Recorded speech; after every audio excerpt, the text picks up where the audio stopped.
विराट और हरियाली से भरे जंगल के बीच एक अनोखी कहानी का उदय हुआ।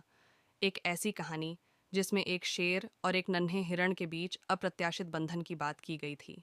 एक सुबह, जब पहली किरणों ने जंगल को सुनहरे रंग में रंगा, एक शेर जिसका नाम लियो था, जंगल में घूम रहा था।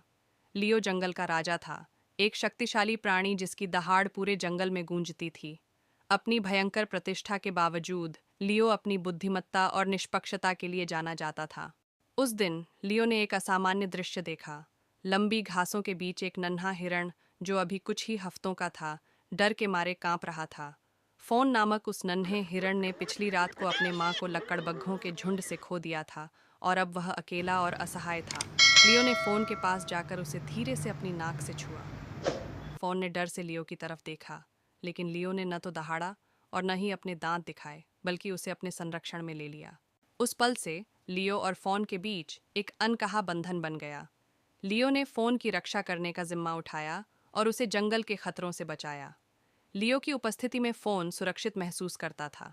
जंगल के अन्य जानवर इस अजीब दोस्ती से चकित थे। एक शेर और एक हिरण, जो सामान्यतः शत्रु होते हैं, उनके बीच प्रेम और विश्वास का बंधन था। यह अभूतपूर्व था। लेकिन लियो और फॉन ने इन फुसफुसाहटों और जिज्ञासु दृष्टियों की परवाह नहीं की। वे एक दूसरे की संगति में खुश थे। जैसे जैसे दिन सप्ताहों में बदलते गए, लियो और फॉन ने कई रोमांचक अनुभवों का सामना किया। लियो ने फोन को जंगल के रहस्य सिखाए, सबसे अच्छी चरागाहों की जगहें दिखाईं और खतरों से आगाह किया।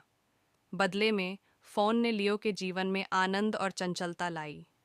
वह लियो के चारों ओर दौड़ती, उसकी हल्की चाल बिना आवाज के होती, और लियो उसे प्यार भरी नजरों से देखता। वे प्राचीन पेड़ों की छांव में आराम करते, लियो की संरक्षणमयी उपस्थिति में फोन शांति से सोती। शाम को, जब सूर्य अस्त होता और आकाश को नारंगी और गुलाबी रंगों से रंगता, वे नदी के किनारे बैठते और बहते पानी की सुखद ध्वनि सुनते। उनकी मित्रता चुनौतियों से परे नहीं थी। अन्य शिकारी अक्सर फोन को भूखी नजरों से देखते, लेकिन लियो की एक नज़र ही उन्हें भागने के लिए काफ़ी होती। कई बार फोन अपनी जिज्ञासा के चलते बहुत दूर चली जाती, लेकिन लियो हमेशा उसे सुरक्षित वापस ले आता। जैसे जैसे मौसम बदलता, वैसे वैसे फोन भी बदलती गई। वह मजबूत और आत्मविश्वासी हो गई। उसकी एक बार की डरपोक स्वभाव अब एक सुंदर और सजीव हिरण में बदल गया। इस पूरे समय में लियो उसके साथ था, उसकी प्रगति पर गर्व महसूस करता। एक दिन, जब जंगल कठोर सर्दी के आगमन के लिए तैयार हो रहा था, लियो ने अपनी ताकत घटती हुई महसूस की। उसे पता था कि उसका समय निकट आ रहा है।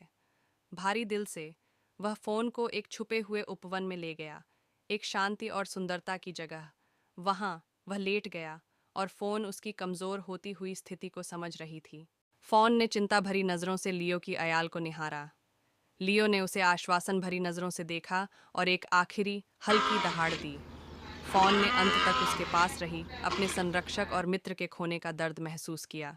लियो के जाने से एक युग का अंत हो गया, लेकिन लियो और फोन के बीच का बंधन जंगल में एक अमिट छाप छोड़ गया। फोन अब एक मजबूत और समझदार हिरण बन चुकी थी, ने लियो से सीखे गए सबक को आगे बढ़ाया। वह असाधारण मित्रता की प्रतीक बन गई, जिसने प्राकृतिक क्रम को चुनौती दी। जंगल के अन्य जानवर, जिन्होंने कभी उनके बंधन पर संदेह किया था, अब लियो और फोन की प्रेम कहानी का सम्मान और सराहना करने लगे। यह कहानी पीढ़ी दर पीढ़ी सुनाई जाती रही, यह याद दिलाने के लिए कि प्रेम और मित्रता सीमाओं को पार कर सकती है, यहाँ तक कि जंगल के दिल में भी।